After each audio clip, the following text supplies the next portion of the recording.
friends. Welcome to another episode of the 10 Laws Podcast with East Forest. I'm Mr. Forrest. Thank you for joining me. Happy December.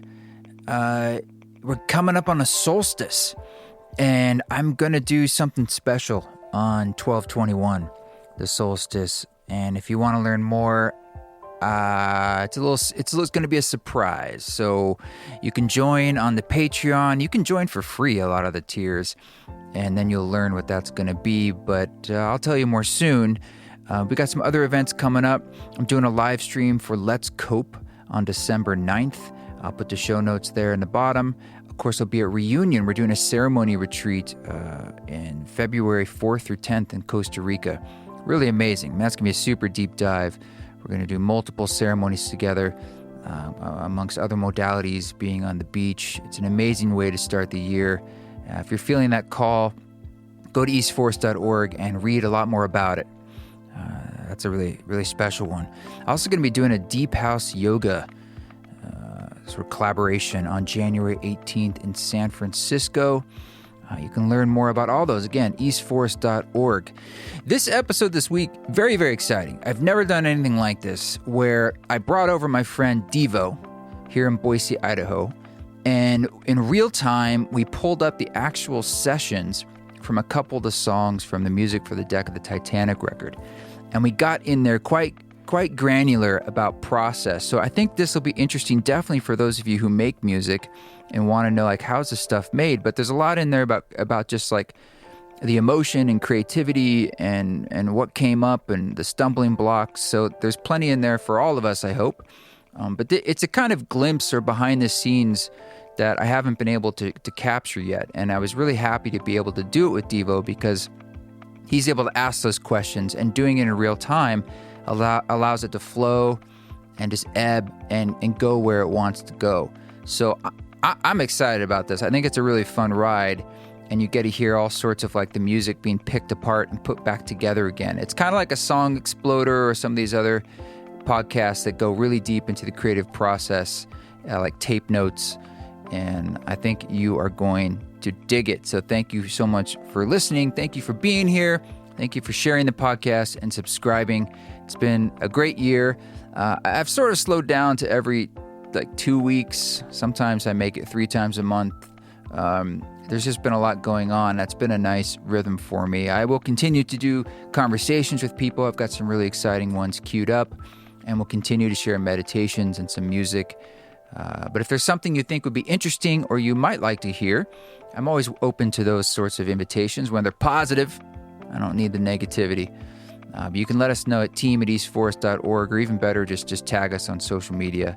That's East Forest on Instagram and East Forest Music on the other platforms. And I also just want to say thank you to our Patreon. It's a council that we have. And it's patreon.com/EastForest. And that's a great way to support this podcast. Again, you can join multiple tiers for free just to try it out, see if it's for you. Listen to the demos that I get to share there. Listen to the lots of unreleased music and things I don't get to share anywhere else. And of course, this special solstice thing that I'd like to do at the end of the year. That's something I like to do for the Patreon and maybe for the broader community. I'm trying to still work out exactly how that's going to work. But I hope y'all can be easy on yourself, at least here in the Northern Hemisphere, as we get into the darker months. When this change of season comes, sometimes that can bring up a lot of emotion. Of course, the holidays themselves are kind of emotional reminders, and being with our family, if we do that, it's just a lot. And I want you to take a breath and just be like, hey, it's okay if I'm feeling things. It's okay if maybe things are a little rocky. God knows, as usual, the world is doing what it does, and it's wild times. So take care of yourself. Find some ways to bring in some renewal, some rejuvenation, some time for reflection, and some time for some joy.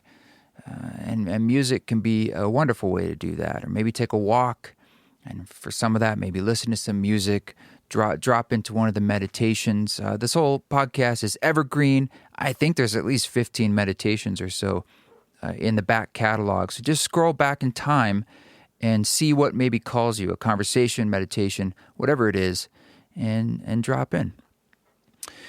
Thanks for all the notes, too, at the end of the year. Some of this listening, it's nice to see how the music is reaching you and touching you as a largely solo creator, performer. It's nice. It's one of the useful things of our digital connection is to be able to hear that reverberation. So it's not just going into the digital ether, noosphere space and just being absorbed into the astral plane with no direction. So thank you. Thank you for your messages. All right. And Deeveaux, lastly, what's really cool is he is opening a brick and mortar dance place here in Boise, Idaho. So if you're going to be coming through Boise in the new year, it's going to be opening soon. We talk about it at the end of the podcast, but it's like super high-end sound, intimate space. So it's like it reminds me a bit of like Cielo in New York or something, where it's just like really, really great sound, cool bar, and they're going to be putting on all sorts of nice events with music, and maybe I'll be able to do in there and do some experimentation as well. So it's called Space Banana in Boise, Idaho, and it's coming soon. Any links there are, I'll drop them down there in the show notes. Okay, thank you for listening. Buckle up those seatbelts, open your auditory senses, your full body experience. We're going to go right into these sessions for some of the music for the deck of the Titanic, tear them apart, shine a light, expose them, tell our secrets, and put them back together again.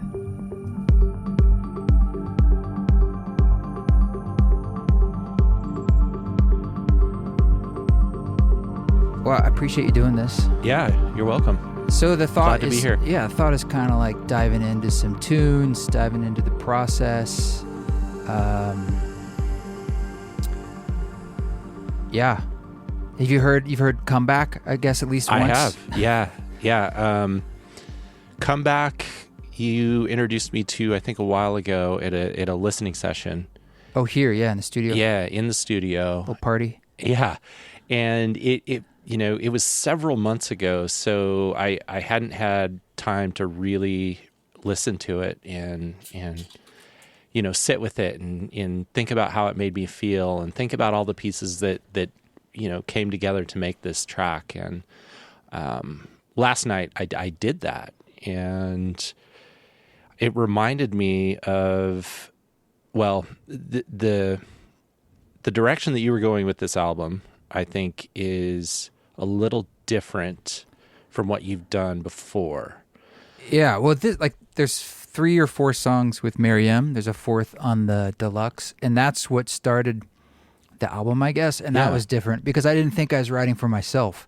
I thought I was writing for her. Interesting, okay. She was here on the couch. Yeah. I've told that story, how she comes here, and we were writing songs, and I think this was one of the only ones I had the piano already. It was just like... So you had already written the piano track. Yeah. I remember now. This piano, I'd written a bunch of stuff for Anna. Right. So Anna and I, in the pandemic, were like, let's do some songs, and she had time. And so I made a bunch of like piano demos like this to a click at, what's the BPM here? 124. So thinking 124 to 128. Right. And this is one she never picked up, essentially. Okay. And hear this, this background. This. Isn't it cool? It's I very like cool. this. Because it's weird time. Yeah. It's too... it's bouncy, arpeggiated. It's a upright, like two weird things. So if you... And then I just put these chords against it. But this is all it was, I think. I just had like a piano demo that I knew like we worked on a click. And you brought the click in, or did you have a kick that you I had were this. working with? I'd recorded to this. Whoops. Not like that. Where's the kick? This is what I heard in my ears. Okay. Chiasmos vibes right there. I'm super into Chiasmos. So am I. Yeah. But I think when Mary M got here, I had like a little bit of drum stuff that I'd put in that was just like some electronic things. I think it was like... So let's start with that. So when you just bring that loop back up for a second. The piano. Yeah. So when you create something like that, Yeah. are you stream of consciousness? Are you They're all improvs, yeah. improv? Well, Okay. yeah, I'm more like just sitting down, coming up with ideas and not thinking about it too hard. But there's some of these will be longer, like the piano part, but there's a rough structure here, as you can hear, like, okay, this is like a little bass line. And then I was thinking for her, like, I'm giving her like options. Yeah. It's like, okay, now there's that. Right hand just came in. So that's like a verse. Do And you remember? could chop it up. Do you remember how you were feeling when you wrote this? No. Okay. This was a while ago. I mean, this is probably. Yeah. Oh, right here it says 2021. I called it Hard Line. That seems to be that's how I felt. It was called Okay. Hard Line. Okay. But I did put in some basic. I think it was this. Where is this come in? Oh, this might be muted now. There was like a old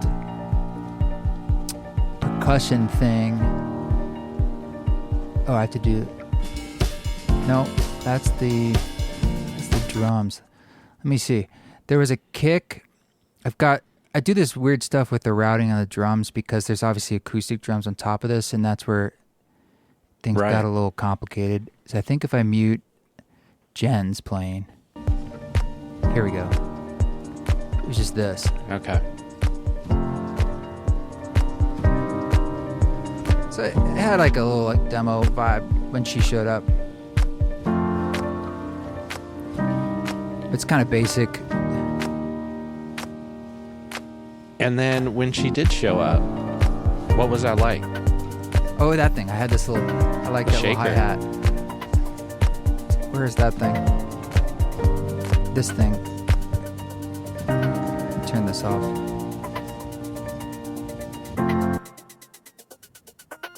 I like that wow. thing. So this thing actually, I got kind of into this stuff. Arturia's, a lot of their old like, you know, they've got all these like crazy like modular synths Oh, yeah. I would never buy. Yep. But you can very easily familiar. start playing around with it and get these kind of interesting. I wanted to find arpeggiators and drum sounds that were just a little different than what I've used in the past. Stuff like this. Absolutely. That's kind of cool. I think this kind of started it, just this and the kick, because it was just cool tonal thing. And I think it's in the same key. Yeah, I think it's great. Just uplifts it a little bit. Yeah. But once we drop that in and Mary M. Yeah, so Mary M shows up Yeah. and you show her what? I think I had what we just heard, the piano. Mm-hmm. I'll try doing it this way. I'll just solo the piano. And I had the drums without Jen's because that didn't exist yet. So it's probably this. And then she would sing all sorts of things. And I just kind of like chopped it up later.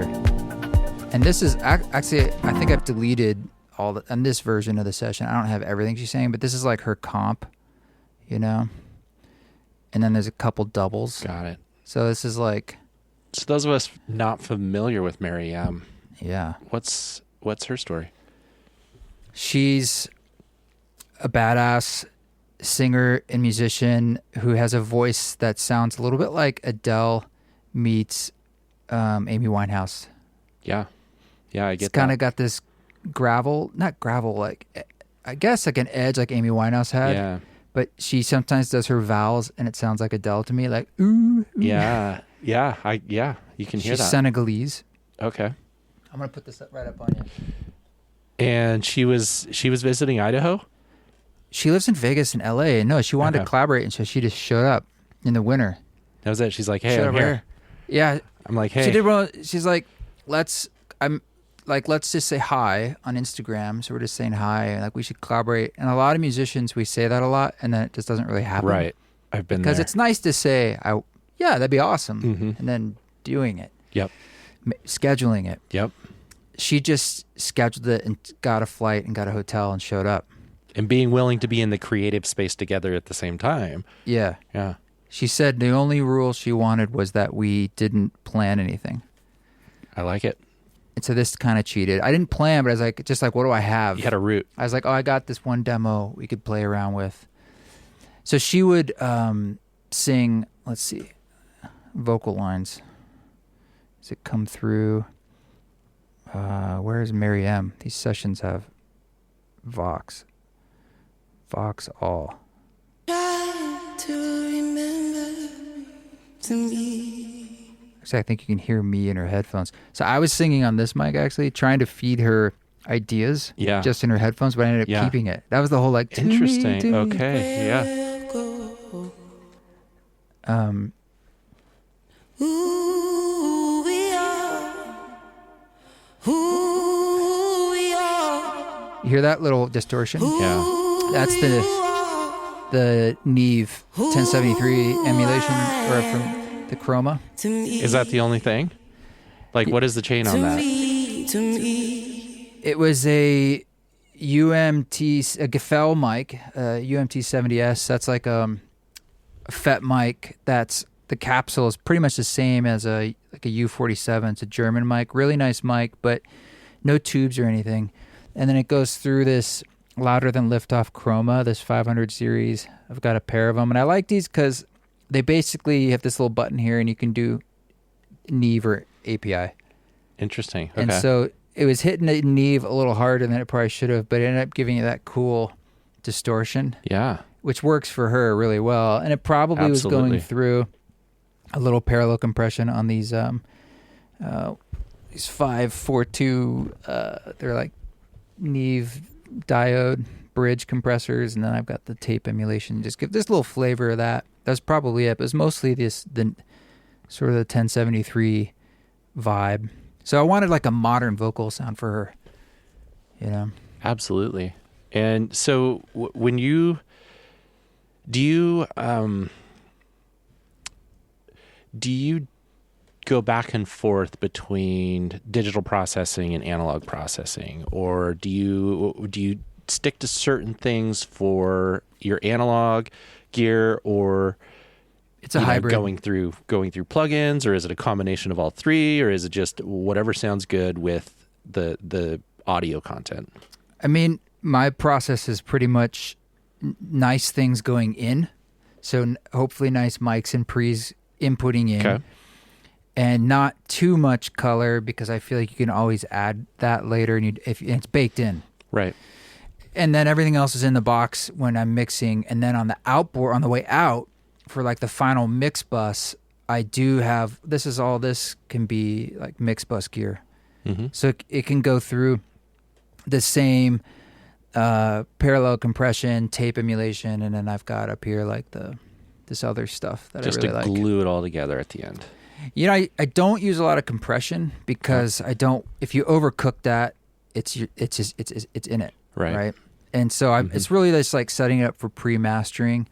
And so I don't only do a little bit of compression or parallel compression, but I do a little bit of EQ. This Tegler Audio Creme it's basically like a Baxandall EQ, but it sounds really good. Yeah, like really sweet. Yeah. And then the SSL Fusion is basically a color box from SSL that I mostly just use for the transformer. And a little bit of it has like a high-end compressor. And then the Hammer A-Designs, honestly, I love that thing, but I don't use it as much. I use it in such small ways, I'm thinking of replacing it. I'll do like 0.5 dB. Oh, interesting, yeah. It's a tube EQ. Mm-hmm. But I'm not sure it's the best application for me. But this piece is my favorite, these two. What is this? It's called the Fatso.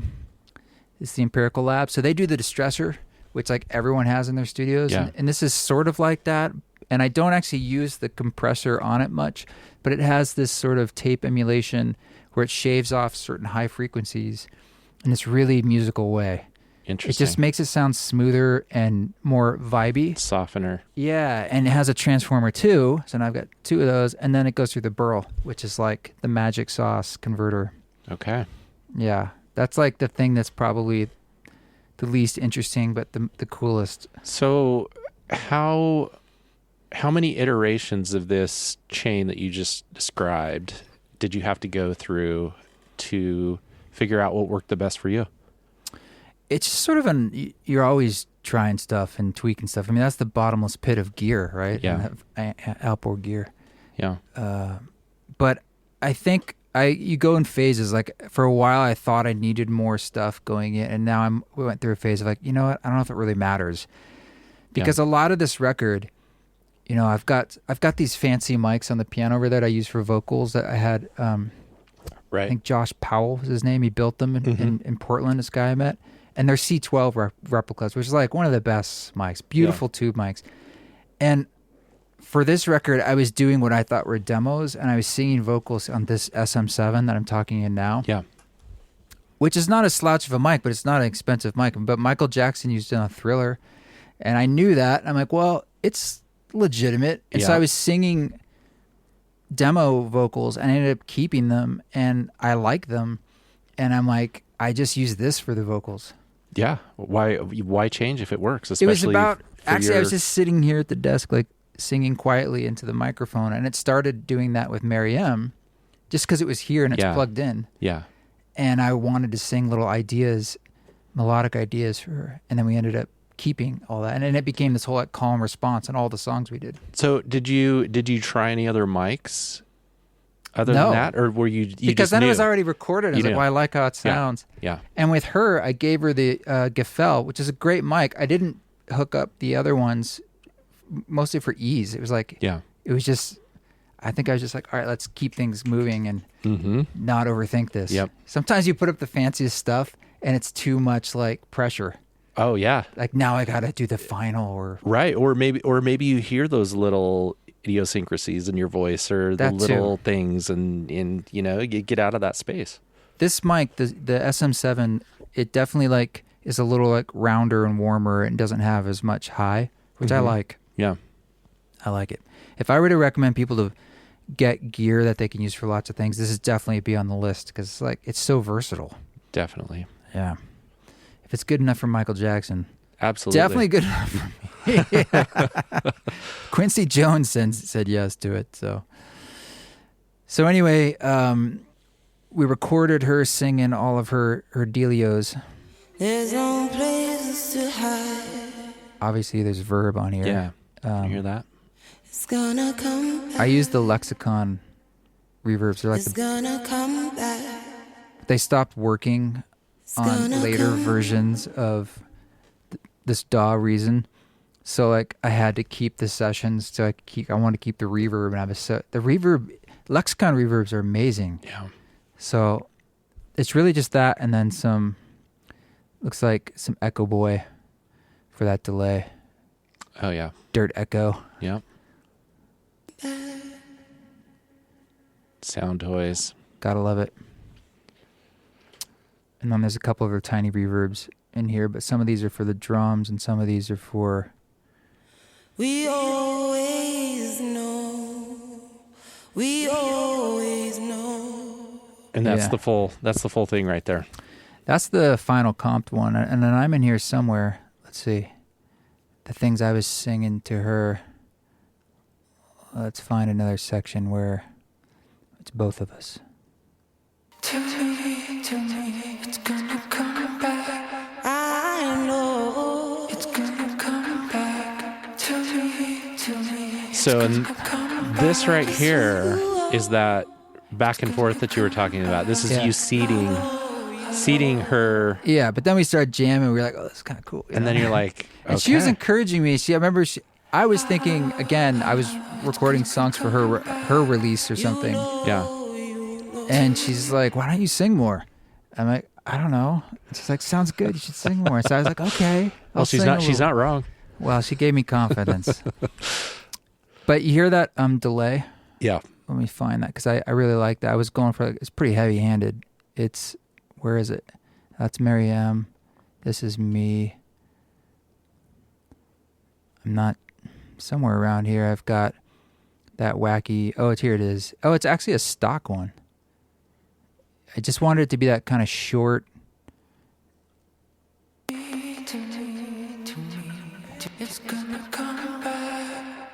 I like that little echo. It's gonna come back.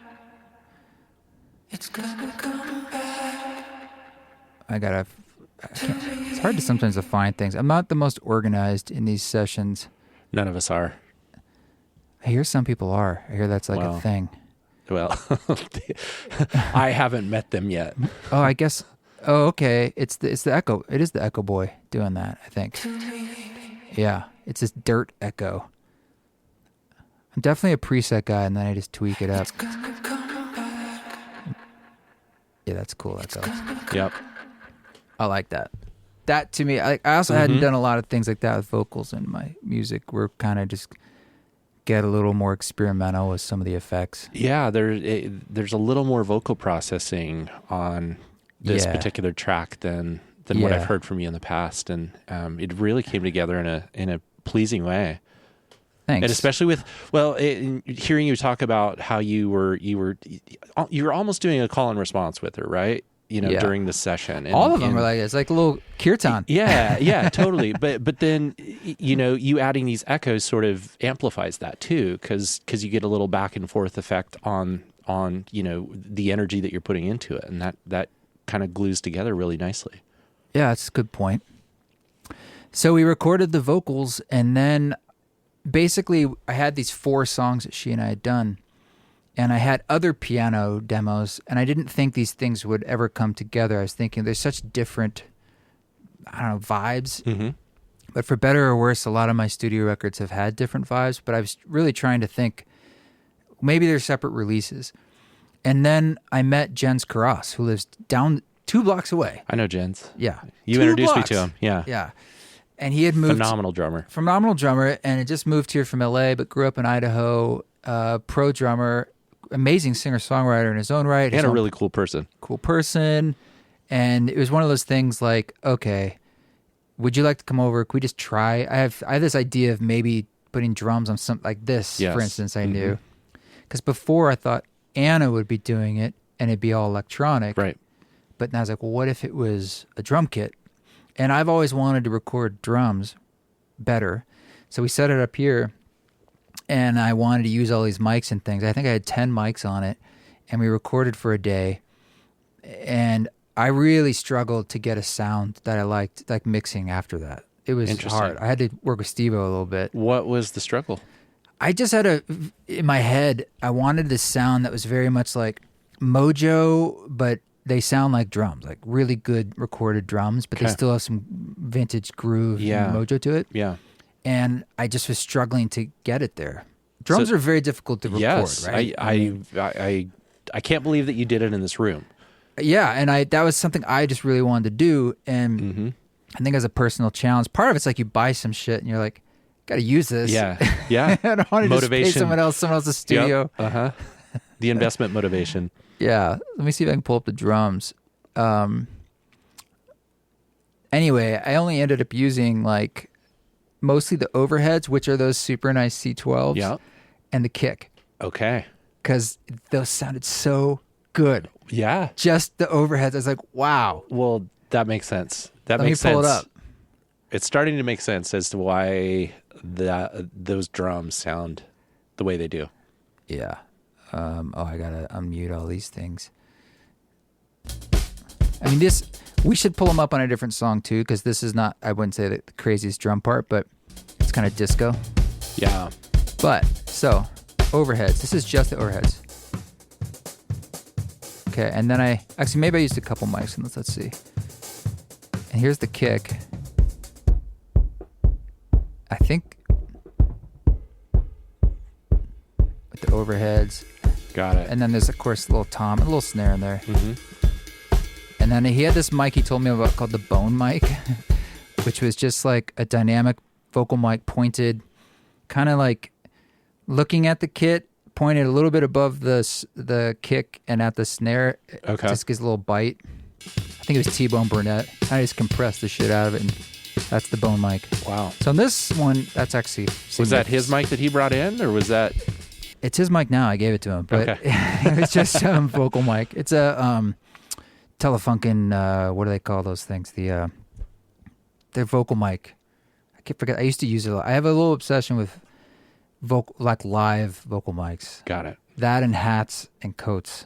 Got it. I have a hard time saying no. Like the one you're using. That's a nice dynamic. I used to use that live. That's a KS8. Is it? I can't. Where is it? Well, it's the Shure. Oh, yeah. It's nice. Trevor Hall was using that on tour way back when, and I was like, oh, I'll try it out. Okay. Yeah. Yeah. Anywho, so the drums, this is what we got at the drums. And I just put a little bit of chamber lexicon reverb, which I think I can take that off too if we want to hear. And jump ahead. Here's totally dry with the electronic stuff. Whoops.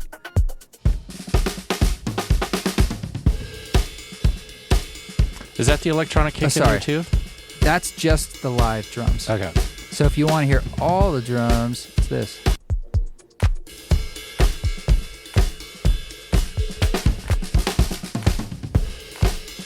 So that's electronic. Well, so I had to like move his stuff around, unfortunately, because of the electronic stuff. Right. So I had to grid it up. Right. Because otherwise it doesn't work.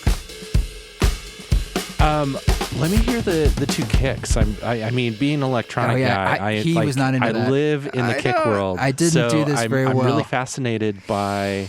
You're not gonna like by it. the blend of those two items. Well, they're not the timing.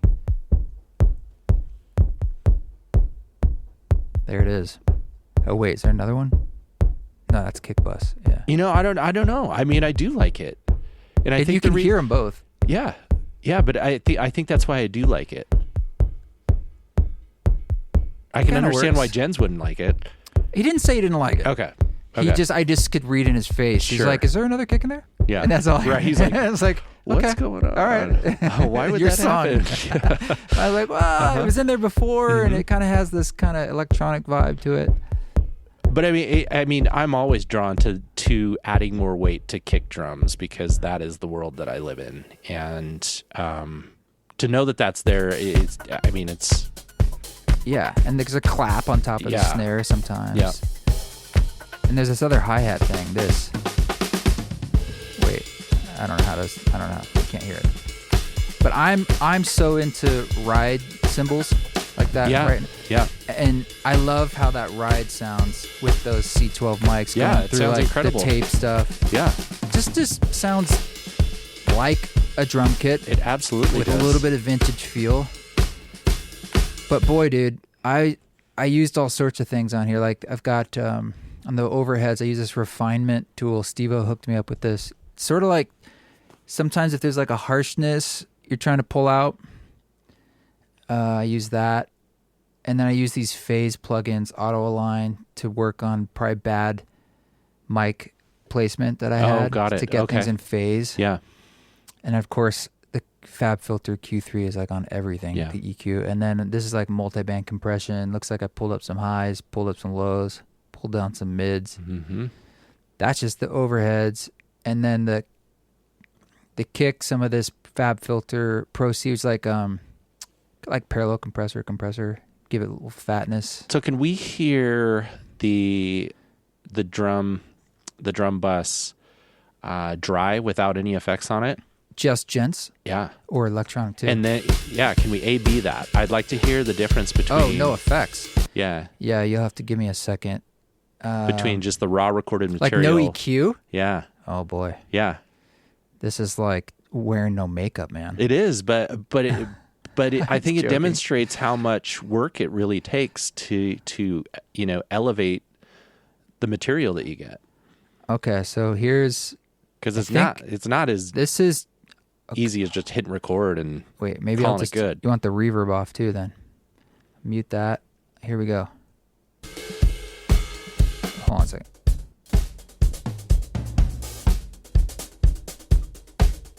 Doesn't sound that bad. Actually. Until you turn all the other things on, right? Probably, hopefully. Oh wait, I've got some effects here. Let me turn these off. Whoa, got very quiet. That got very quiet. There we go. Okay, it's all still there, right? The info is there. Yeah, exactly. Let's see if I go back. This is now the EQs and the phase stuff. Honestly, I don't even know if these phase plugins work anymore because they were working at the time. I do use these Slate plugins too, a lot of their stuff. Oh yeah, I've used those before too. Yeah. Okay, so now I'm gonna bring this volume down just so it doesn't like blow us out here. Yeah. And then you bring these back in. This is the compressor. Looks like I've got a little red compressor on here too. This is all stuff I turned off that I was using. Others. Oh, and then I've got the reverb, which is subtle. Gives a little room vibe. Because obviously I don't have a room mic in here. This room's pretty dead. Mm-hmm. But that's it. Other than that, it was Owen Hoffman-Smith. He came in and we did a whole bunch of stuff on upright bass and cello. And so that was, okay, so you had Miriam do the vocal session. Yeah. And then Jens came in and did the drums after that? Yeah, we did 2 sessions of drums, a while apart. Okay. So we did everything, maybe did like 5 songs and then came back, did another like 4 songs of drums. And then Owen came in, comes I swear to God, he did because he plays cello. I'm like, okay, man. He must have played 12 to 14 things over 2.5 days. He slept in here. He just came from Portland and we just went nonstop. Yeah. And he was delirious, but he's just like, I don't even think he knew what we were playing anymore. But it's like, yeah, that works. Okay, to play this note. Uh-huh. But he's a fantastic player. And what did you play for him? He had... To get him started? By the time he came in, the tracks were like fairly there. Okay. Like the shape was there, the drums were there, the vocals were there. Let me try to find... And then what was how did you come to the conclusion or the decision that Owen should contribute to this? Well, I've worked with him before. He's wonderful. He's a great musician. He played on the Ram Dass record. Okay. And he played cello and upright. And he bows. This is him. Yeah. I just love upright bass because it's like... It's very satisfying. On certain songs, it has a lot of spaciousness to it. Like, it has that percussive hit. Yep.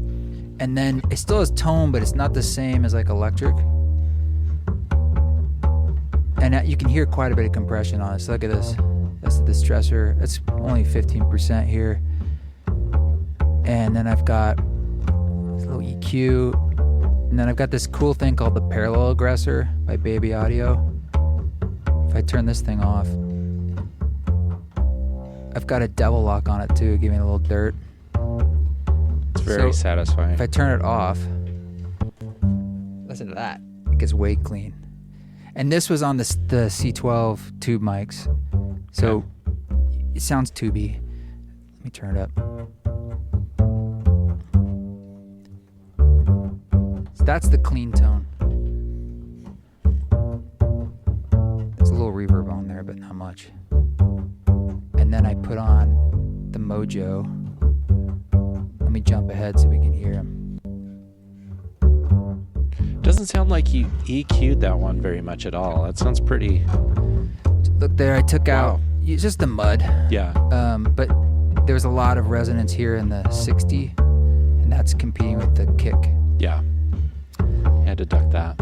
But this is... Right now you're hearing it with all the processing. It sounds good. It sounds great. So he played on... There's a song on the Ram Dass record called Home, and it's... Some of the Ram Dass songs have no bass or electronic bass, and then that one had him doing this, and I was just like, man, the vibe, it sounded like this Cuban, doom, doom, doom.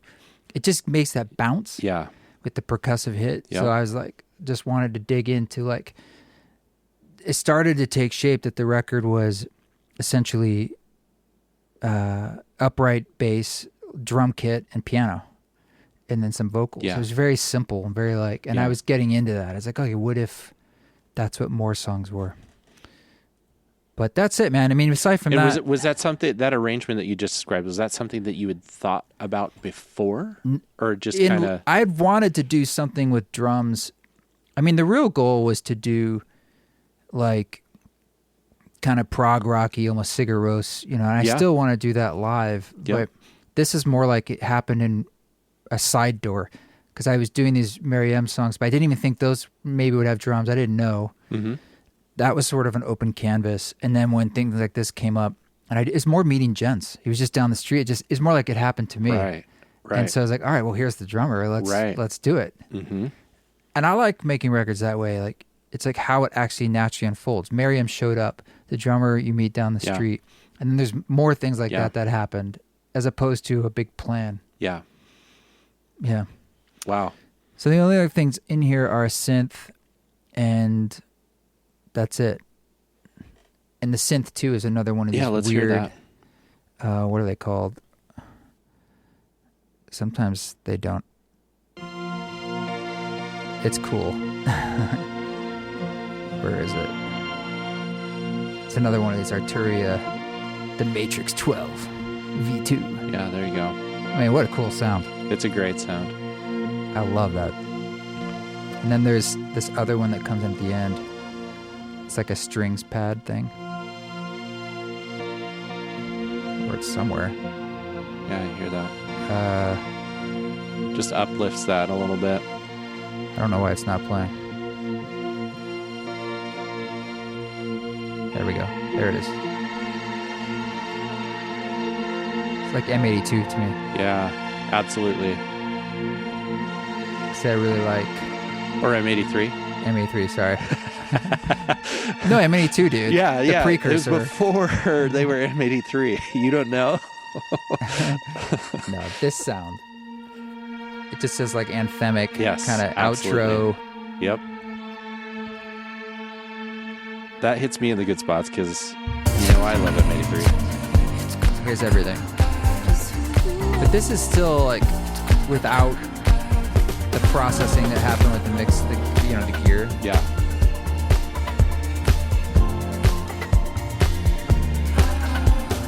Anyway, that's Comeback. We went pretty deep on that. Well, I can keep going if you want. Should probably do another song or two. Speaking of, let me do one. I really like the drums, that Legacy song. Yeah. Legacy, yes. So like the others, this one started out as a piano demo. We want to hear the piano, I guess. This was my grand piano. Well, what about big picture? Like, this was how did this one come together? Well, I think it was after Miriam. There might be a date here somewhere. Anyway, yeah, May 2022. Okay. I was just, the way I often write records, or at least in this process, was starting with a lot of piano songs. And some of them had a beat if I thought maybe I wanted to add in a beat later. And so this one, I think, let me find the piano, because if I remember correctly, I kind of like left out the third. That was what I was thinking in my head. I think that's what I was doing. But after I recorded this, I was trying to replay it live, and I was like, oh, this is very similar to the Tabula Rasa song on my last record. Like, it's A and G. Okay. Anyway. Right, back and forth. Yeah. But it's kind of Tom Yorkie. Yeah, to absolutely. Me, the pulse. No, it was really the is. Pulse of the rhythm of it. Mm-hmm. And I got this, I wanted to do stuff with this big, open, grandy sound. So you've got the C12s on there, which is these two. And is that how you're capturing the hammers and the Yeah. There's that Gefell I used with Miriam. That's the third mic on here, down by the bass. Because that's always what I've wondered when, listening to Nils Fromm or whoever. Especially with uprights, because it's called close miking. And I like a close mic sound as opposed to like your sort of typical piano sound you'd hear in classical recordings. The mic's like a bit away. Yeah. And so you're hearing more like the sound. The piano lid is designed to project the sound. Right. And that's what you're designed to hear. Mm-hmm. And it was designed in a concert hall to project. That's why the bigger the piano. Absolutely. Like this piano is 8 feet. It's huge. But a concert one is 9 feet. Yeah. So it wasn't ever thought, I'd probably we'll put mics right next to the hammers. They would think that would be undesirable. Yes. Like, we don't want to hear the hammers. We want to hear the tone. Absolutely. But it's just, I kind of like, you'll hear a song, we could hit Clay Steps later, where I actually only use the piano to create the rhythm with the damper. Yeah. And is it that, because there's a huge thump that can come just from the damper of like 40, 30 hertz that usually you get rid of. Exactly. But like on this one. Well, I find it satisfying because it helps you, for me personally, it helps you paint the picture of the individual playing the instrument. Yeah, it feels very human. Yeah. Maybe that's it, because things have gotten so digital. Yeah. And that, I think a lot of us who are playing piano, we were leaning into like showcasing the humanness, like the creak of the stool. Yes. Yep. And all that stuff. I'm like, leave it in, because it's so real. And I think we all have a hunger for that authenticity more.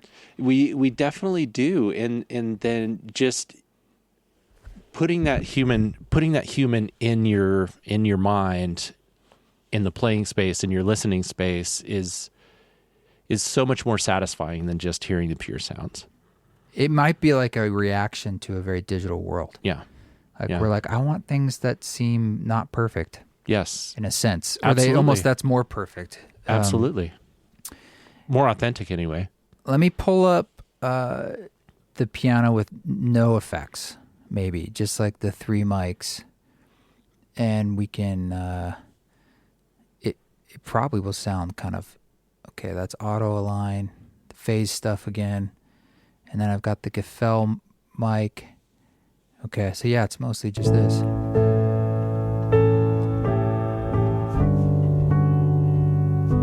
So pretty good tone just from the mics. Yeah, it's phenomenal. And going through some gear going in. That's good. You don't want to have to do too much. And then I put a little lexicon verb on again, chamber and hall.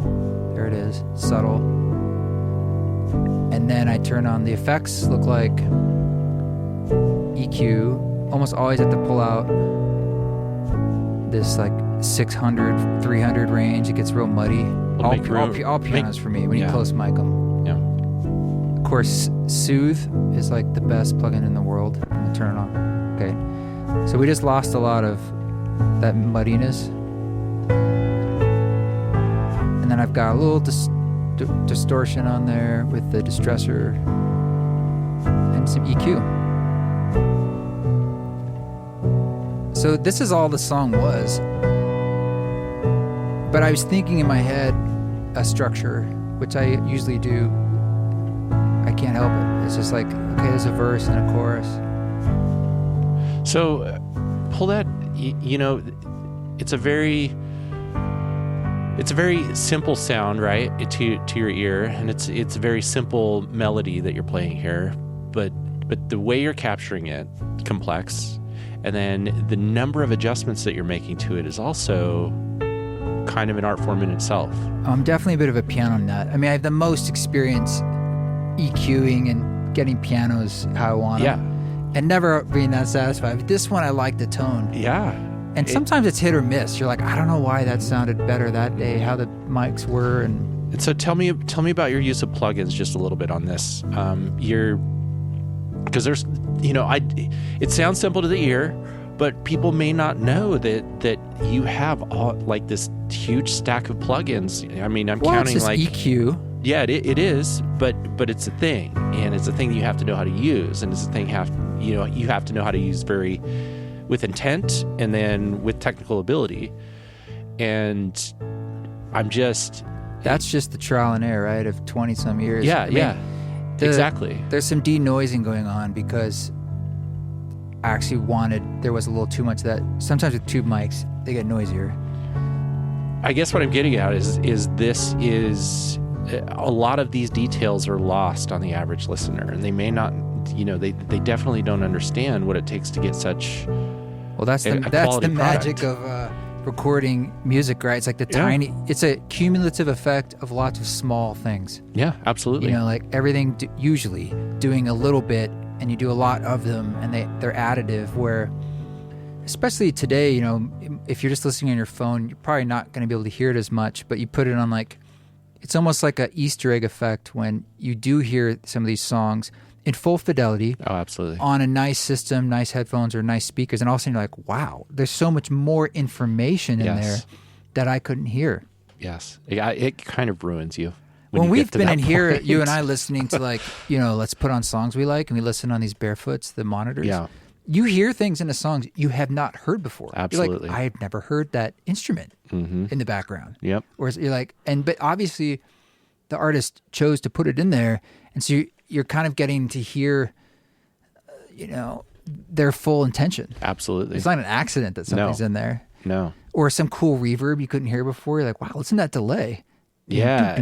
One of the things that I always go back to is one of my favorite albums, Random Access Memories, Daft Punk. Very well recorded and mixed. Yes. You know? Yes. It's great reference stuff. Pinnacle recording in my view. And the first time that I heard it on a true high fidelity system, the moment that I knew that there were levels beyond what we're normally hearing is you could hear the air express out of the upright bass in the sounds. It was like this chuffing noise, and it was like, what is that? And then you realize that it's the massive amount of air that's coming out of the belly of the bass, and it has a rhythm. Yeah, and you realize, oh, that's part of this whole the composition itself. Like exactly. that's part of the song. Yeah. And so it's once so you get cool. there, you kind of get ruined because then you're like, oh, Yes, I want to hear the whole picture now. Indeed. Every time. You do get ruined. Yeah. Then you get obsessed with sound and fidelity and all the things you can do to that.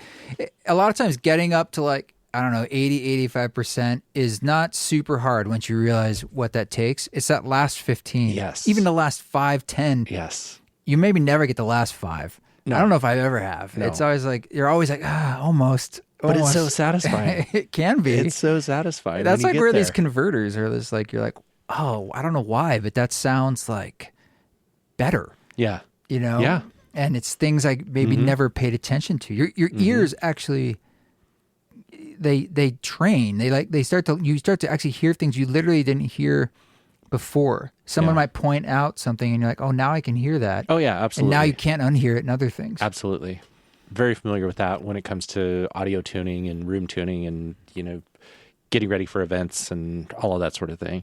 Yeah. It is a training. It is a training. And then somebody that knows more than you about these things, they point that out to you. And you can hear it. And then you create a fingerprint for it. Yeah. Yeah. Yeah.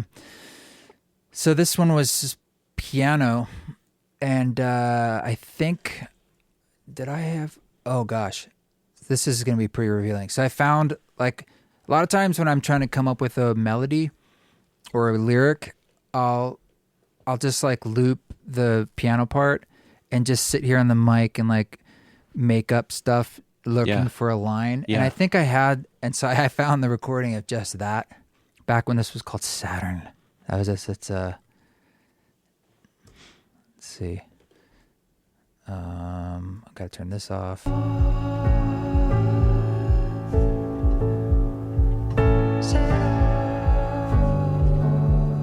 Just like making up melodies, and looking for words. Then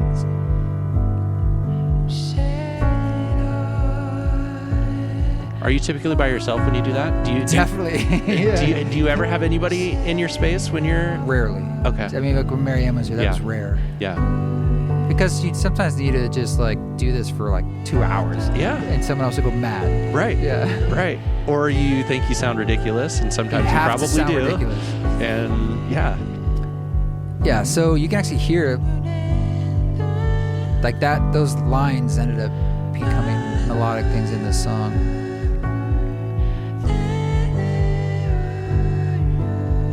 And I think I had Just Survive Me was the only line I had. Which now the blend of you two in this one is pretty magical because it's just me in this one. Yeah, no Miriam in this one. Wait.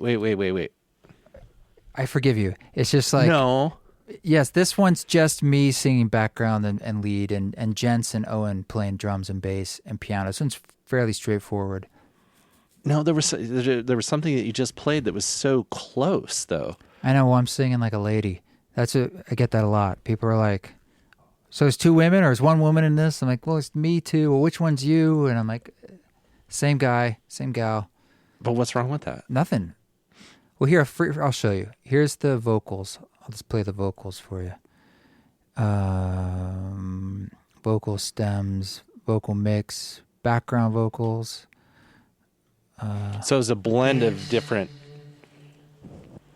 Yeah, so chest voice, and then the background's the falsetto stuff. Can't carry it. It's just two So of me. it's that. You cannot fit into this carousel.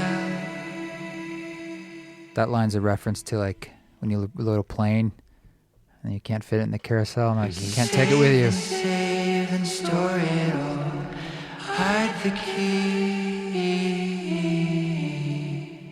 A lot of verb. But I want it. It was sort of a Tom York inspired vibe. Yeah. Will survive.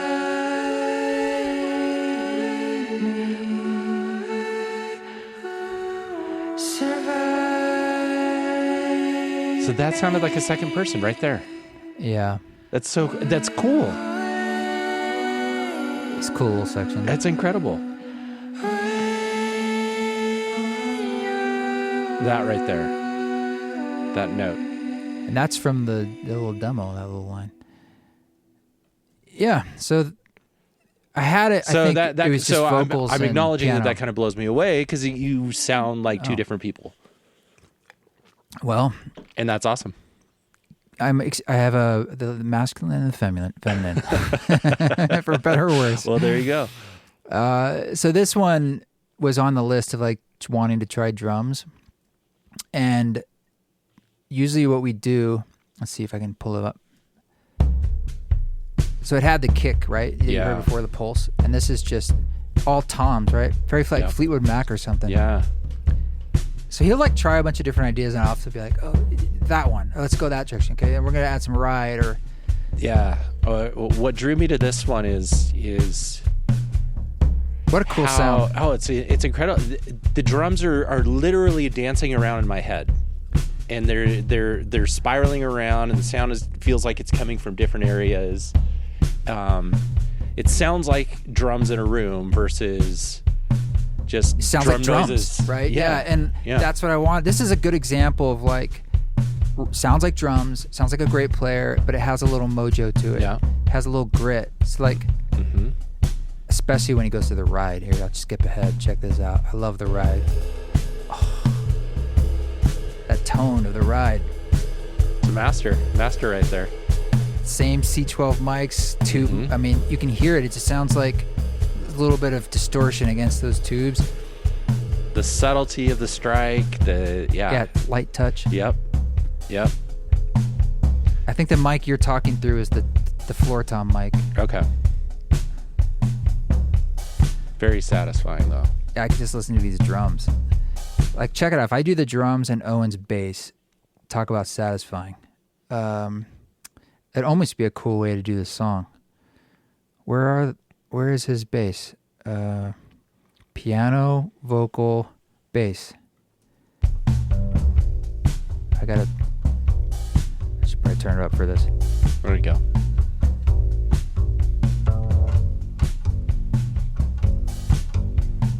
You can't, like, how can you not move to that? You're like, anybody who listens to that, you gotta involuntarily just move. That's a groove right there. That's a groove. Yeah, and that's like, if you get the drums and the bass right, and there's a song structure that works, it's like everything else is just candy. Yeah. I agree. And it's simple. Very simple. But I love the bass. And so was this bass recorded in a separate session? Yeah. Yeah. All of it was. But and the only other things in here are the synth at the end. There's a little synth lines, and I think the same thing I was messing around with. Whoops, that's the bass. And this is another one of these. Yeah. Which one is it? Interesting. Maybe I think I had to like bounce the synth because I was eating up too much processing. Oh. But it's another one of those Arturia. Yep. Just kind of, it has like a Farfisa Carnival creepy, not creepy, dreamy, spacey space vibes. And then there are a couple electronic elements in the end here. I believe the hi-hat, of course the kick. And then I wanted to have this like big crunchy thing. I wish I made even bigger, but it's dirty. And I wanted it to be just like kind of. Yeah. So So this is the sound that comes in about 75% of the way through. Is that right? Yeah, near Toward the end. Yeah. I just wanted something kind of like I being did want to ask blasting it about apart. that. I did want to ask about that. Like, it fascinated me. It's a cool sound. It is. I almost really went for it. You know? Do you remember we were sitting here and Gilbert put on that Low song? Yes. And it was just like the craziest mid-range knife coming out of the speakers. I still can't get over it. Yeah. I'm just like, you can do that? Like Yeah. that's you. And so part of me is like, you could have gone all the way. You know, we're just Could've. like Cut right through. Yeah. people are like, what is happening? Mm-hmm. But yeah. Mm-hmm. So at the end, let me see if I can just, the whole thing is like that. And so, what is? You were searching for. Tell me about the process to insert that. I just heard in my head, it's building. What I heard is like 1, 2, 3, Okay. because he's kind of doing it on the drums. Yeah. You kind of wanted to almost just. That was just some random thing in my head. I was just like, it needs to have a big distortion type, or I want to at least try it. Well, And harnessing the Tom York energy, right? I guess It's so. kinda, Yeah. It's a very, very much like that, I think. And the vocal line is sort of Tom Yorkie-ish. Shout out to Mr. York. Let's see. And lyrically, it was all about just the things we hang on to or the way we try to, we're all our PR agent. It's all about the things that you don't want to disappear. Right. So it's all about the things you've built up and who I am. And I was thinking about the Egyptians. They put the stuff on the boats, the pharaohs. Yeah. So that's why I think the line after this, load my ship, I believe here. Nope, here. Load my ship It's the pharaohs. and sail these seas into the deep abyss. So this has a little micro shift on it that just gives it a little spread. Carry it, And then it cannot fit into this just a little compression, carousel. a little EQ, a little de-essing. Of course, some EQ here. You save and Same mic though, the save and SM7. store it all. Hide the key. And then soothes the jam. Yeah. So you call the track Legacy, and the vocal revolves around what a legacy is, and where do you think that came from? To be honest, probably my own like sadness of that we all feel. Everything turns to dust. Everything will be forgotten. Everything. Mm-hmm. And here I am recording music that, in a sense, is a kind of permanence because you're making this thing and it just lives out there, even if it's digital. And there's this effort inside of that of wanting to have a legacy. And I think about like, well, what does all this work mean put together? And what does it mean if I am gone? And then you think, of course, like, does that matter? You hope it does, but at the same time, on the ultimate level, it doesn't. Yeah. And then there's a pain about that. Yeah. Of like, well, why are we doing it? Or of course, these aren't black and white questions, but I was just wrestling with that feeling. And so a lot of times lyrics for me, which I don't do a whole lot of, this record has a lot, but I normally, of course, mostly instrumental, but maybe 25% lyrics come up here and there. And it's usually like just poetic playing with words that express a kind of feeling. So this feeling was about loss. Abstract. Yeah. It's about loss. Yeah. Yeah. I think that's what I was getting at is because I'm familiar with a lot of your material, and these tracks seem to be thematic a little bit, and seem to be a little more I guess rooted in sentiment and feeling or big questions. And I think it started with that piano, the feeling of just the piano. The chords to me inform what the song wants to be, in a sense. I don't sit down and say I want to write a song about grief, or it's more like what's coming up, and that's what came out of the tonality, in a sense. So in that way, I often feel like at best you're in service to, just like when Mary M showed up, like I'm in service. Okay, how do I write songs with you? This comes out one day, a little improvisation, like what does this song want to be a song? And that's sort of like the job. And in this one it became the drums and the vocal line and the bass and the synth, and then you're like, okay, that's what it wanted, and that's all you can do. Is just kind of see where it leads you. But I like this one. I love it. Look upon my legacy. It's pretty simple too, and I was trying to lean into the simplicity.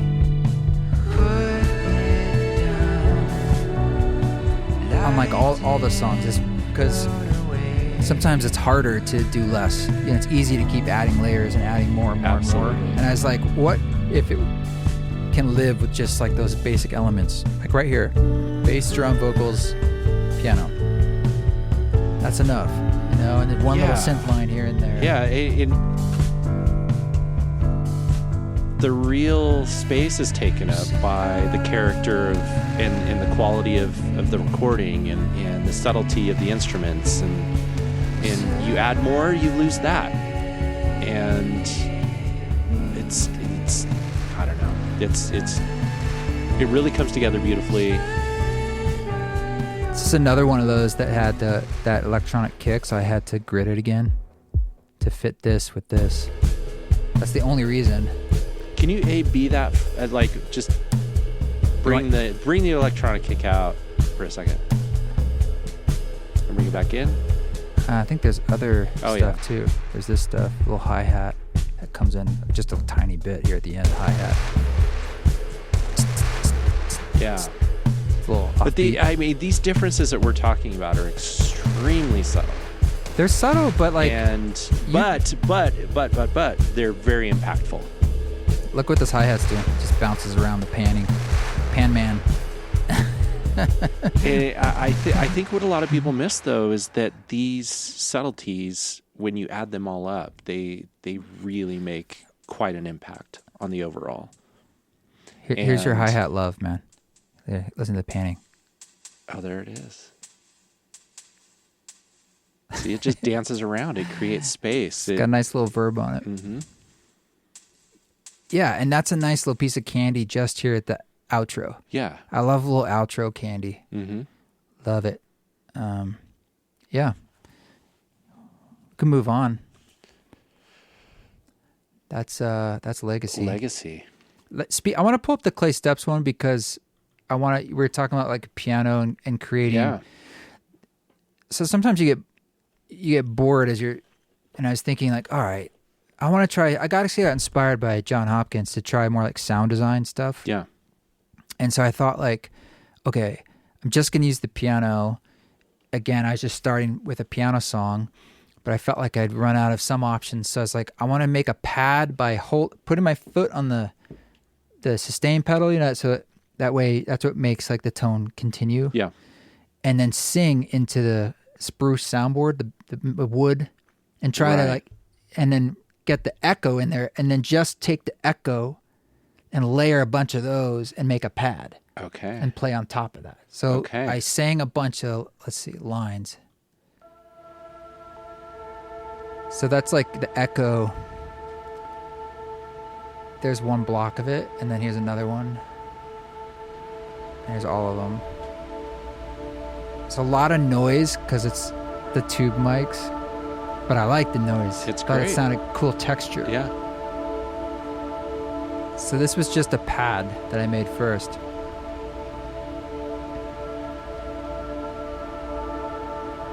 And then I noticed when I was releasing the damper, because everything was gained way up, it made this huge thump, and I was like, that's a kick. Let me find it. Here we go. Oh, yeah. I mean, check this thump out. This became the kick. It's the damper pedal.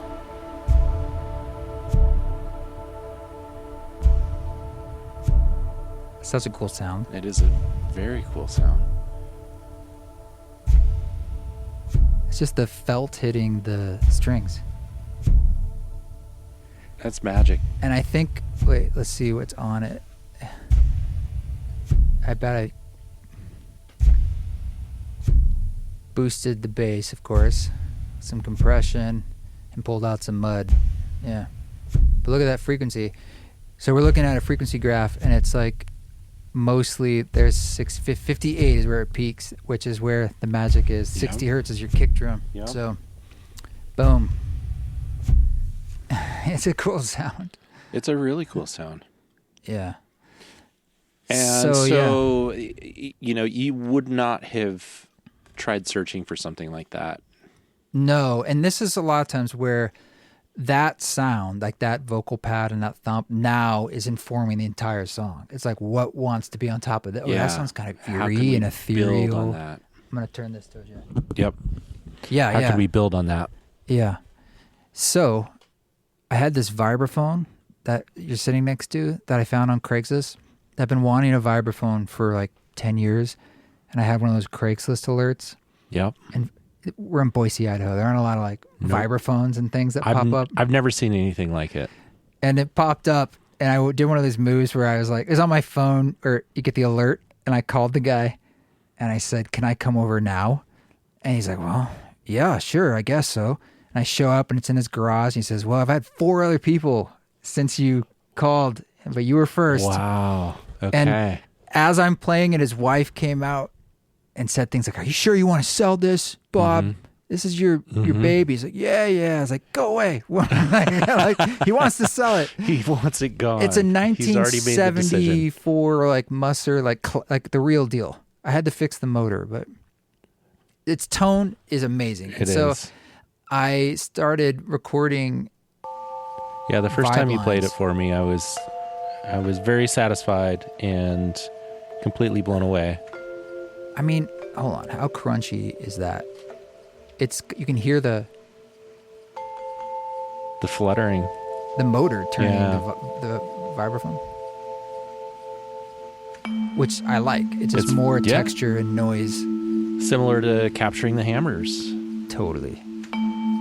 Why not? Put it in there. It's part of the atmosphere. Yeah, man.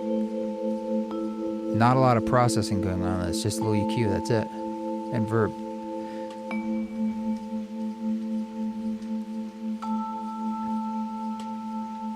So, is this was this the guy's name?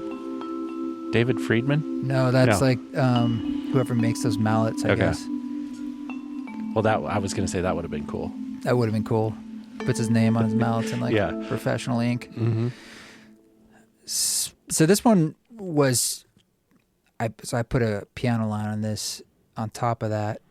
So we had the sustain kick. The kick, the pad. What else? And then the vibes, and then I put on some piano, which I really, boy, I'm getting confused here. Let me see here. There's the piano. Here we go. It takes a while for that pad to die out because there's a long delay on it. Really light playing. So pretty though. So I sat with this one a lot last night, and I had a lot of things come up for me, but I was curious as to how you felt when you were playing this. I don't remember, but it feels like somber. Yeah. But also like ghostly, and like almost like it's like sort of like the damper is brushing against it, and when you play really lightly, I love this sound of like the felt of the hammers. It's almost like they're brushing. Yeah. You know, because piano's percussive. Yep. So it's very lightly tapping on that metal, like guitar string of a piano string. You kind of hear I love that sound. Sweeping sound. Like very soft. Mm-hmm. But check out the bass notes because of this 8-foot piano. There's no bass guitar on this because you'll hear it later. Like here, the bass. Check out the bass. Oh, yeah. Where's the bass? So like in the frequency spectrum, that's totally covering the low, all the low. Besides the thump, it's below that. So here's the thump. You put those two together, now we've got all the bass of the whole song. Look at that. There's the thump, and the piano's here, where a bass guitar would be, like 100 hertz. So when you have it like that, the reason I added the cello and the drums is because it fills up that mid-range where there's nothing going on, and I thought I could use it. So, pulled Jensen on this bad boy, and we got the coolest, like dustiest drum sounds. Where's the drums? Drums with brushes. Oh yeah. And so same deal. You set the kit up in here, and got all the mics hooked up. Yeah, when he goes to the ride. Actually, that cymbal is the gong. I did that later, just to add a little like hit. But that ride, it's a nice ride. You can hear the compression though.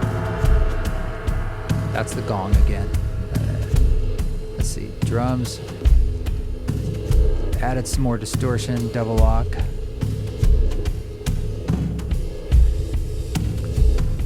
Some saturation. Pulled out a lot of like mid-mud. Some tape. Parallel compression. I turn it off. That's just raw. The kick. How are you getting the kick sound? Let's see.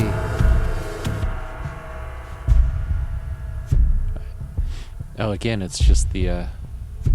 Oh, wait. Let me take the thump out. I don't think there's a whole lot of kick going on here. It's Gotta mute the thump. Not much kick, because I didn't want to compete. Yeah. It didn't need to. That's the drum kick. It's not a lot. Because what you already had was occupying that space.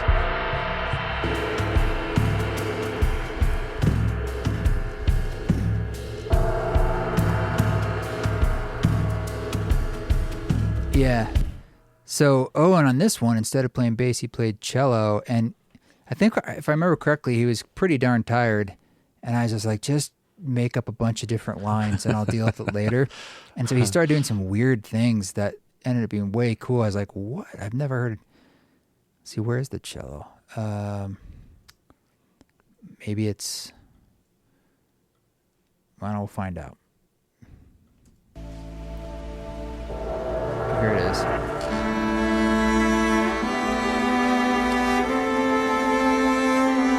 So pretty. It's beautiful. He's got a great tone. Oh, here it is. It's 3 of them. I thought this was Peter. It sounds like violin right there. It does. See, that's the thing. Is like most... He's so versatile.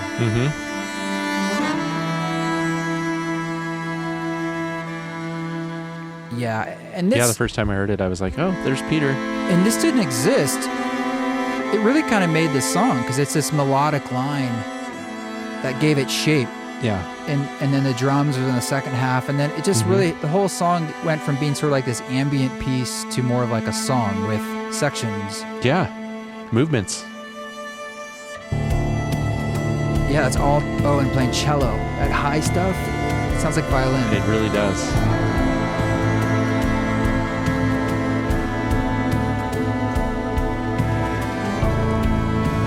Even that.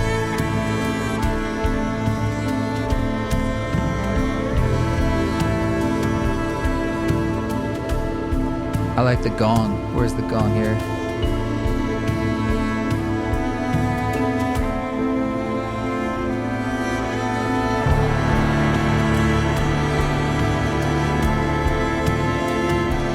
Has that this is that low tone in the piano I was talking about. Let me find that, because so low. It's so good. 8-foot string. Let me hear it again. And then I like this cymbal. This is our gong that the horizontal gong. Yeah. I just gave it a little extra, like did a little cymbal roll on it.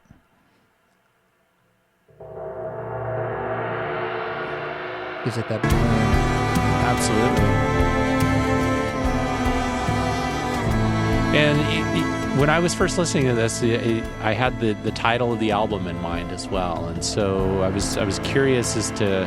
Well, it's kind of cinematic sounding, isn't it? Yeah. Where the title came from. Clay Steps. And then where you felt like, did you feel that title kind of glued everything together in any way? It's funny, the title was the demo. Like when I first make it, I usually just give it a title so I can just, and a date. Otherwise, it's all just dates. Yeah. And it just helps me remember it. And it really is just the first thing that comes in my mind. But occasionally they stick. And for some reason, I liked the name Clay Steps. I can't tell you exactly what that means or why.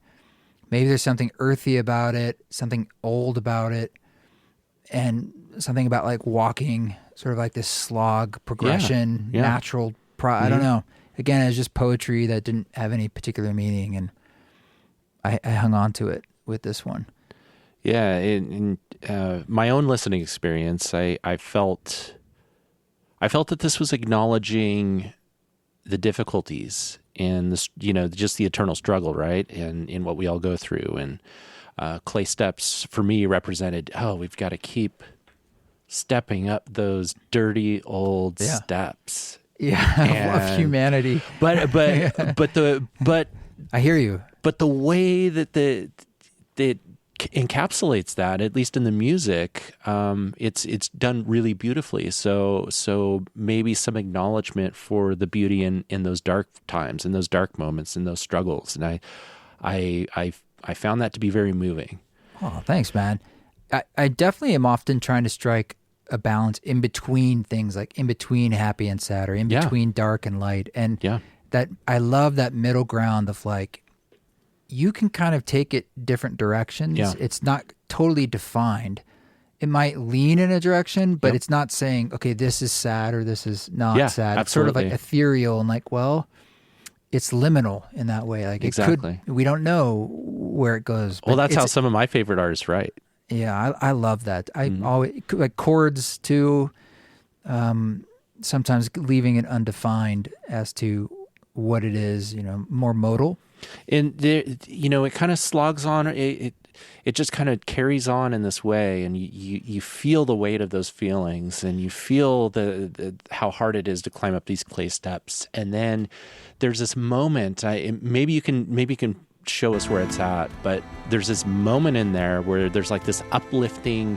I don't know if it's a key change or I don't know if it's just like a rhythm change, but there's an uplifting moment in here that sort of I felt like was a nod to, hey, this is all just part of it, and this is all very beautiful.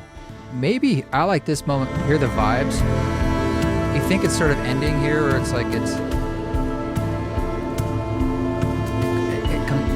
vibes to this thing. Mm-hmm.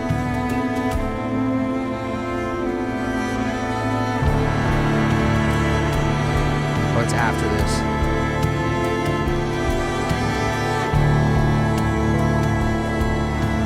Yeah, it might have been a little later.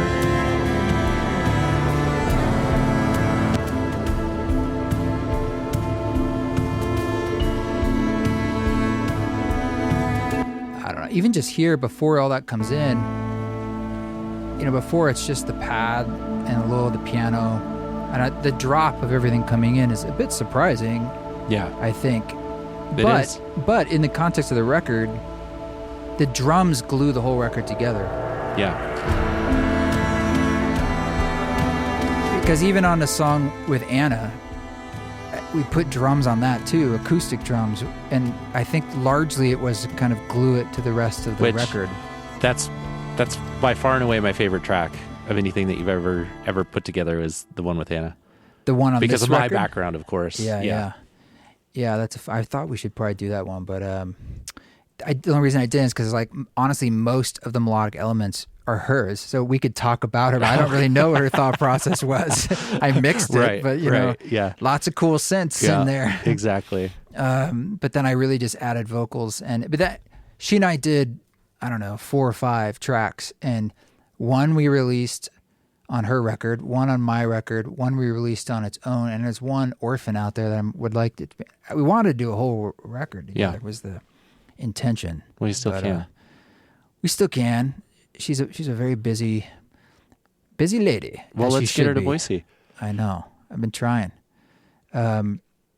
Let's end this with Ends Begins, and only because that last song to me was mostly about the sound design, like the piano aspect, and being the pad and being the drum, and then being the piano, and that was its main like ethos.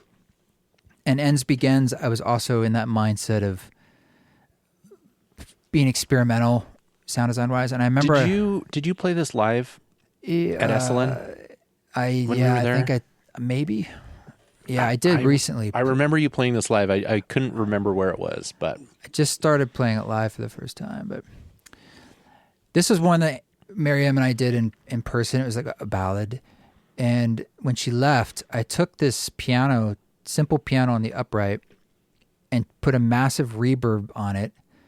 And then put it on like infinite, the reverb, or maybe a delay too, and then recorded just the reverb, and then messed with the reverb tail to create that. Yeah. And I'm like, that's the pad. It's so good. It's got a lot going on there with processing. I mean, so it's got a bit crusher. Turn that on and off. I think it's all automated to increase. Oh, there's this cassette effect, which is making that hissy. Turn it off. Oh yeah. But I wanted the weird. Yeah. Actually, that's pretty cool like that. It is. That's super cool like that. I like that. I do too. If I put it back in. But that's also cool. It's just dirty.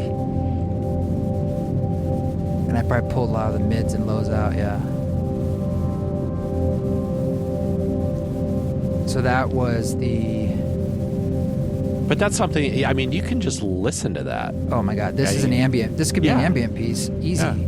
By itself. And that's just piano reverb. Put that on and meditate. So as you can see, it gets bigger and smaller, and I was trying to have it goes through 3 like waves where I want it to be almost like it consumes the song. Like there's this simple, almost too sweet, borderline on saccharine, like C, F, G type song, with just a couple lyrics, and this thing keeps like coming up, and it does take it over time. So you're like, man, it's kind of a little intense, but it's pretty. But then you're like, it's kind of in the way. But then that was the idea behind it, and to me, that's a creation. It's like it just consumes it, and then it comes back to life. Yes. I don't even know. It almost sounds like there's horns in there. It really does. I don't know why. That must be like piano notes ringing out. I'm turning this cassette The ghost in the machine. I'll turn this off so we get super sweet. There we go. Oh yeah. Also very like church organ kind of. Dude, this should have been like. I should put this on the deluxe just like this and call it like reverb meditation. Yeah. Easily. It's too late. No. Wow, that's so cool. See, sometimes you get into the process, you forget the constituent parts in a way. Yeah. Wow, I love that. But it started, I think, I didn't have that when Miriam was here because that was like an idea. How did you control the modulation of that and how it grew and then shrank and then grew? This is just volume. Oh, okay. Volume modulation. And then all of these here are modulation. So the reverb has a bunch of modulation where it's just like frequency sweeping, I think. Yeah. It's my guess. And then there's a bit crusher at the end here. This thing. Yeah, there it is. And something should be moving here.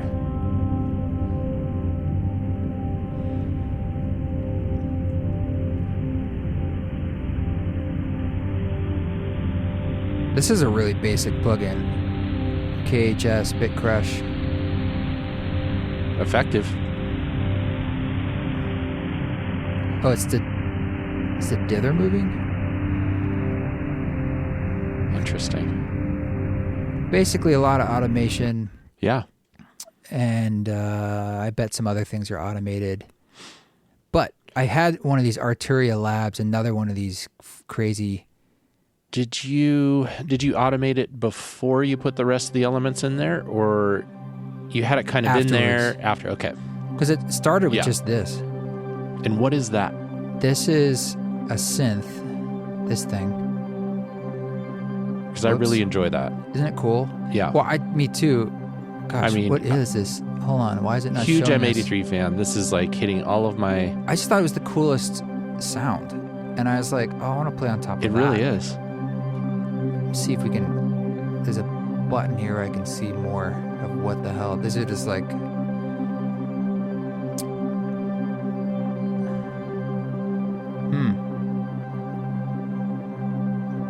It says... doesn't give us much information. Okay. I don't know why, but it's Arturia Labs. Some analog synth. You know, another one is it might be a Buchla or something. I've never been like a big like have loads and loads of synths, and maybe that'll happen someday because I think I'm afraid of just more stuff, and so I tend to use like soft synths. I'm just not a real picky like. It's like wine. If it's good, it's fine. Yeah. I'm just looking for sounds. Absolutely. But this whole record is all acoustic except for, I suppose, the synths, which are like real instruments, meaning like they're a thing, but they're the only things that are soft synths. Everything else like vibes, piano, drums, bass, vocals, all just recorded. So it had that pad, and then she and I, where'd it go? Did the piano, which is, I remember we did this live, I think. We were just making it up. Let me turn that off and turn this thing on. There we go. There's that piano line.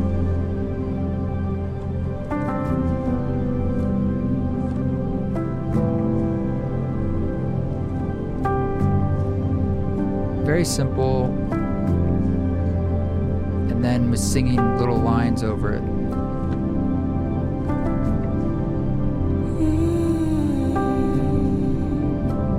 Same idea, like feeding her ideas, but then just ended up just going back and forth.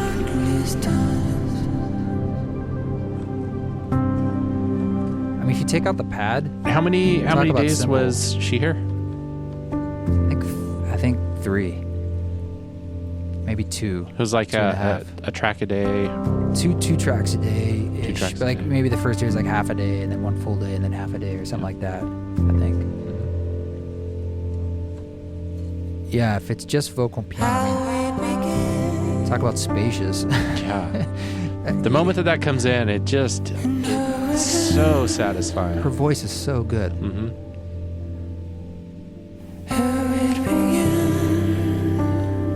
And for me, something new for me was singing as quietly as I could, and then just gaining it way up.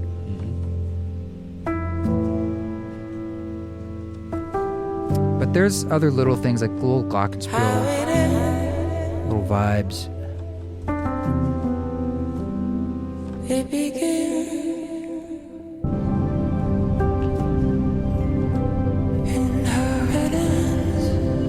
When we played this live, we played together in LA for the first time. We sang this, and then that pad thing just keeps going, gets bigger and bigger. Yeah. And then I brought a kick in, and I brought in the bass line of Journey and Sacha Dinenda, Alice Coltrane, and we went into Alice Coltrane's. Cool. And I picked up the digi sax, my Casio sax, and tried to emulate Pharoah Sanders really badly. How'd the audience respond? I think good. They might have been confused. Yeah. No, it was good. Confusion is good though. Sometimes. I was wondering how many people recognized the cover. If they thought this was just this was the album. I was like, this is Alice Coltrane, not me. Mm-hmm. But Oh, I took off that cassette thing. Hold on, I gotta put it back.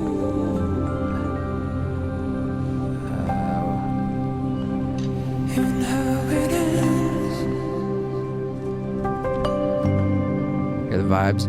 Yeah. So I think there is cello on this, but it's like so buried that There it is. it's, and I even put this whistling in that's super buried. I wanted my dad to do it. He used to be this amazing whistler, and I've always been holding that in my pocket. And I finally was like, I have this thing for you to whistle, and he can't whistle anymore. Oh no. It's so sad. He's too old. He just can't do it. Just And he used to be like crazy whistler. He could whistle. wow. So I had tried to do it myself, but I'm not much of a whistler. So I kept a real simple line. You might say the pitch is off. Yeah, I don't think I caught that the first time. It's because it's not very listening good. So it's just way in the background. Mm-hmm.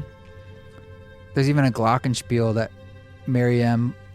I was just like, here, you play it. So you can play some stuff and you can hear us. Let me turn it way up. It's heard us fiddling around. That's in there. Wow.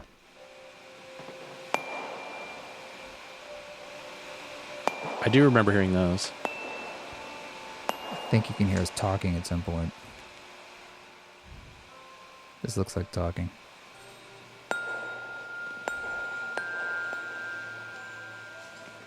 Headphone bleed. Mm-hmm.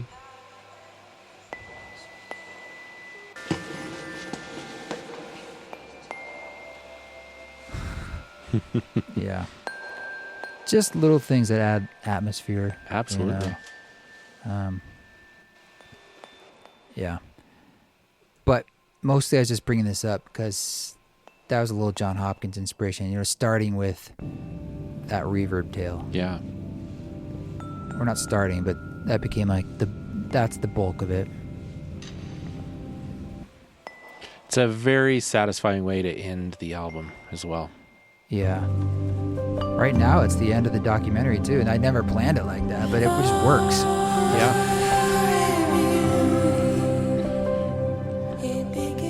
There's a lot of stuff in the record lyrically about like cycles and incarnations and the things we do and then they go away, and gifts and loss, and those are all just themes of what is happening today, I suppose, in the world, and that's hence the title. And it's like all the feelings that come up with that, the complexity of it.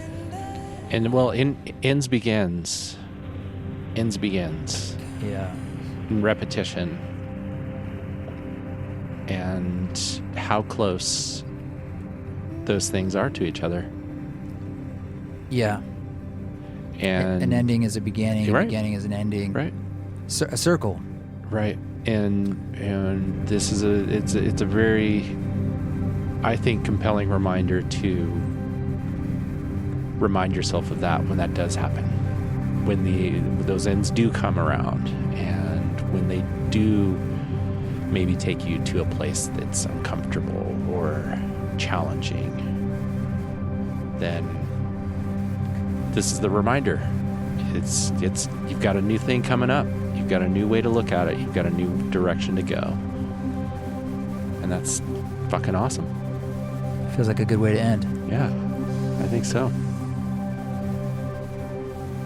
Thanks for doing this, man. Yeah, this has been great. No, thanks for indulging me by listening, diving into my music. I love talking about music, and the opportunity to do so came up at a time for me when I was really bored, and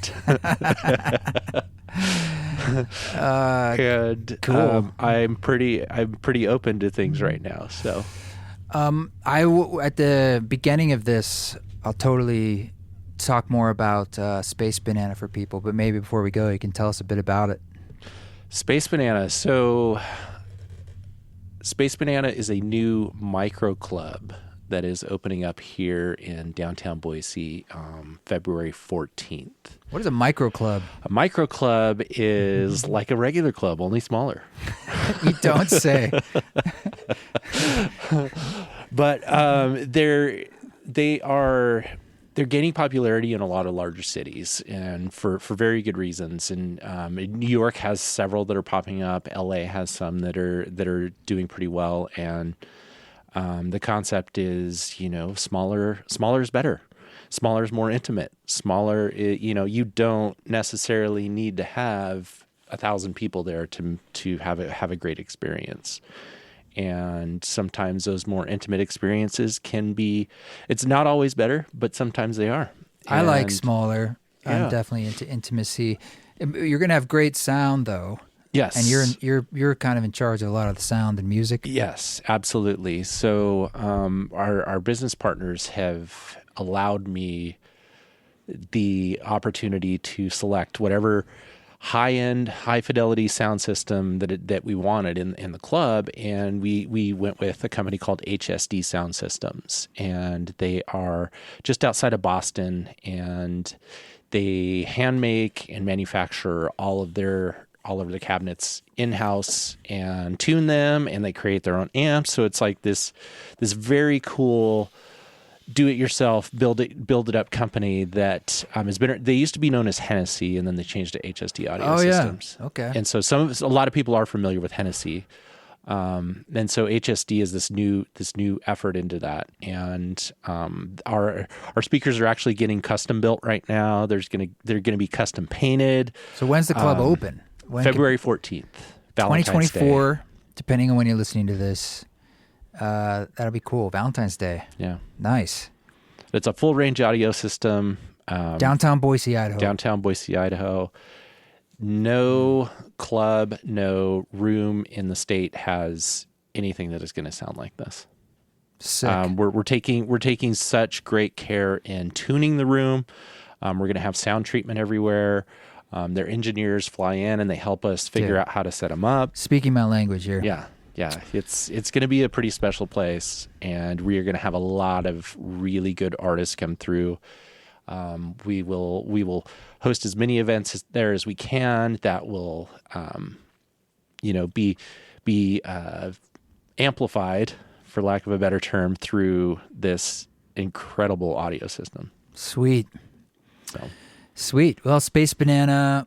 They're probably isn't a website yet, but next year, keep it on your radar and check it out. Yep. Website we should be launching here, I think, in the next 3 or 4 weeks. And then we'll have a big announce. And then I will start telling everybody who some of the artists that we are going to have performing in there. Nice. So pretty exciting. We're also going to be a part of Treefort Music Festival. We're going to create an outdoor electronic music experience. Oh, really? There's lots of really big things coming. Cool. Yes. Treefort should be fun. Anything else? For now? For now, I think that's it. Until next time? Yeah, until next time. All right. Well, appreciate it, buddy. Thank you. Yeah, thank you. Hey, man. Thank you so much for doing that. That was a blast.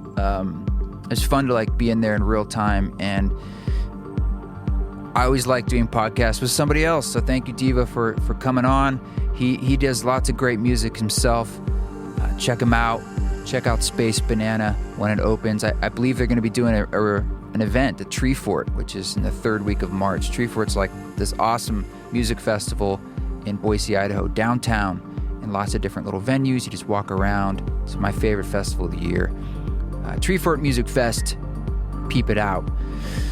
This song that you are hearing in the background is called Currents. Currents with Anna, one of our co-creations, and it's one we didn't get to dive into as much into this podcast, but it's an awesome one. I love making music with Anna. She's been sharing with me some remixes that she's been working on for other artists, and there's some really exciting ones. I think she just did one for Depeche Mode, and there's another one coming up that I was really blown away by. So thank you, Anna, and thank you for continuing to dance together in collaborations and creativity. Look forward to more. Thank you to everyone on our Patreon, patreon.com/EastForest. Check it out. Lots of events coming out. San Francisco, January 18th. Reunion in Costa Rica next year. Also, February 4th through 10th. That's a ceremony retreat. Doing the Let's Cope live stream December 10th coming up. My special solstice end of year, December 21st, also coming up. Get on the newsletter. Check out the Patreon. Stay connected, folks. Keep walking that walk. Don't take any shit. But if you do it with grace.